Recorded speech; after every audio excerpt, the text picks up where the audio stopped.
Suasana begitu hening. Hanya tangisan tertahan dari Titi Soeharto yang terdengar. Semua anggota keluarga Cendana ada di situ. Sebagian menatap Prabowo dengan pandangan marah. Tiba-tiba, putri bungsu Soeharto, Mami Soeharto berdiri dan menunjuk hidung Prabowo. "Kamu pengkhianat, jangan injakkan kaki di rumah saya lagi." Begitu umpat Mami. Di mata keluarga Cendana kala itu, Prabowo dicap sebagai pengkhianat. Dia dianggap sebagai jenderal yang ingin melengsarkan presidennya sendiri. Prabowo membela diri, tapi sia-sia. Bahkan permohonannya untuk sekedar mempertahankan rumah tangganya pun gagal. Pak Harto berkata dengan tegas kepada Titik putrinya, "Tinggalkan pengkhianat itu." Tangis Titik pun pecah memenuhi seantero rumah. Akhirnya Prabowo dengan lunglai berjalan keluar sambil berkata kepada istrinya, "Jika tidak denganmu, juga tidak dengan siapapun. Cinta ini berawal darimu, maka habis juga denganmu." Seiring keluarnya Prabowo, konon Pak Harto kembali berucap, "Kembalilah kemari kalau kamu sudah bisa menyamai aku." Assalamualaikum sedulur. Video kali ini akan mengisahkan tentang balada cinta Prabowo Subianto dan Titi Soeharto, sekaligus bercerita tentang peluang bersatunya kembali keduanya pada tahun ini. Sumber cerita video ini diambil dari buku Jejak Perlawanan Begawan Pejuang Sumitro Djoko dan narasi yang berjudul Air Mata Titi Soeharto. Selamat menonton dan semoga terhibur. Prabowo Subianto dan Titi Soeharto pertama kali bertemu ketika Titi menjadi murid Sumitro Djoko, dosen Fakultas Ekonomi Universitas Indonesia. Keduanya sama-sama jatuh hati dan memutuskan berpacaran. Menurut Sumitro, Titi bukanlah pacar pertama Prabowo. Sebelumnya, sang anak pernah berpacaran dengan seorang gadis Jogja, tapi putus karena kesibukan tugas militer. Sampai suatu hari, Prabowo meminta izin kepada Sumitro untuk mengenalkan seorang teman wanita. Prabowo cuma berkata bahwa pacarnya itu adalah salah satu murid ayahnya. Belakangan diketahui, sang murid itu adalah Titi Soeharto. Sumitro pun berpesan khusus kepada putranya, "Kalau kali ini kamu tidak serius, payah deh kamu." Begitu kata Sumitro. Setelah itu, Prabowo bergerak cepat dan memperkenalkan putri Soeharto itu kepada neneknya. Pada kunjungan awal, nenek Prabowo belum tahu siapa sebenarnya Titi Soeharto. Dia hanya mengira Titi adalah anak Jogja yang kebetulan sedang kuliah di Jakarta. Sampai kemudian pada kunjungan kedua, kemenakan Sumitro justru mengenali Titi dan memberitahu kepada ibunda Sumitro bahwasanya teman Prabowo itu sebenarnya adalah putri Presiden Soeharto. Sang nenek pun terperanjat. Semenjak itu, sang nenek berubah sikap. Bukannya tidak setuju, tapi sang nenek sangat anti budaya feodal. Dia tahu benar bahwa Ibu Tin Soeharto berasal dari kota Solo, dari keraton Mangkunegaran yang terkenal sangat feodal. Ini tentu sangat berbeda dengan budaya nenek Prabowo yang sangat egaliter. Namun baik Sumitro maupun ibunya sesungguhnya cukup tertarik dengan kepribadian Titi yang dinilai sangat rendah hati dan sopan.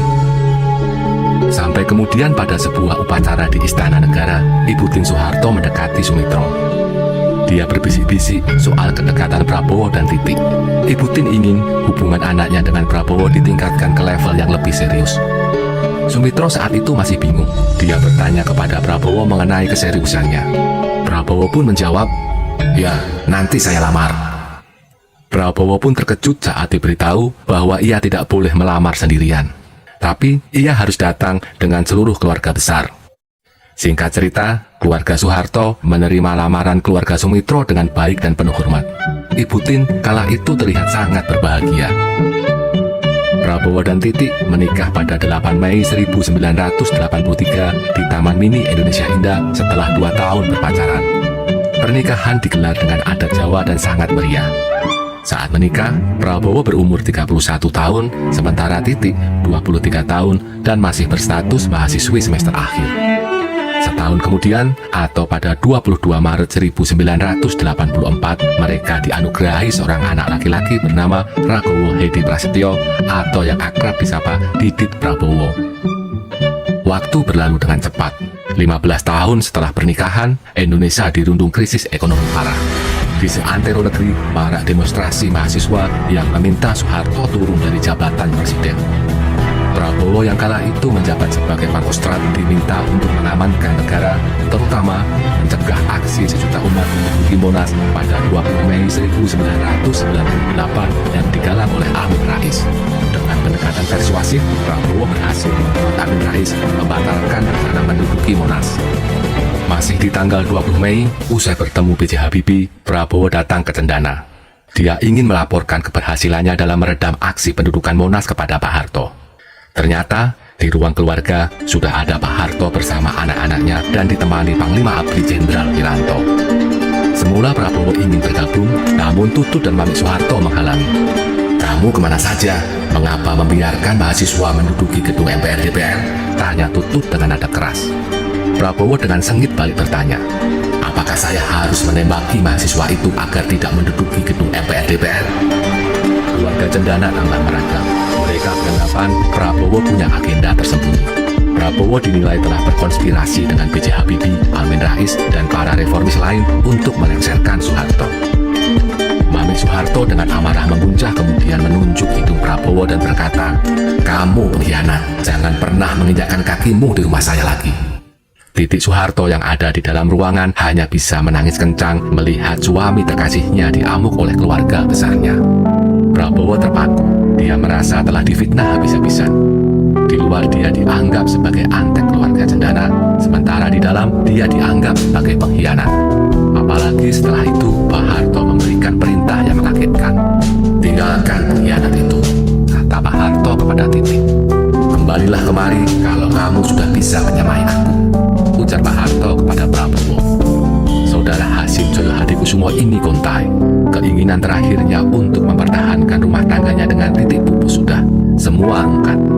Dengan diiringi tangisan Titik yang tak kunjung berhenti, malam itu Prabowo pergi meninggalkan rumah keluarga Cendana dengan hati terluka. Pada 25 Mei 1998, Prabowo Subianto resmi dicopot sebagai Pangkostrat dan dikirim ke Bandung untuk menjadi Komandan Sesko ABRI. Tak berapa lama, lewat pemeriksaan Dewan Kehormatan Perwira, karir militer Prabowo diakhiri oleh Wiranto.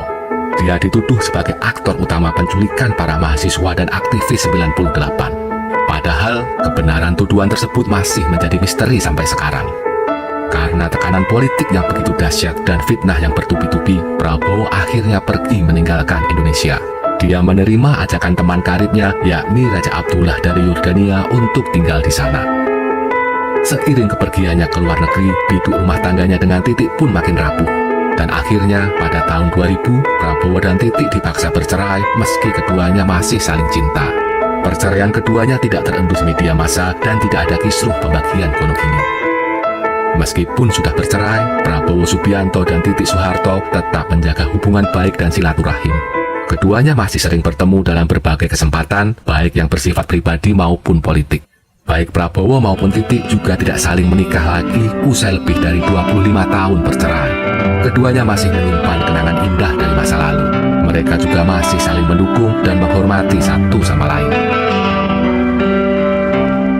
Kini, setelah Prabowo sukses memenangi pemilihan presiden 2024, akankah keduanya kembali rujuk?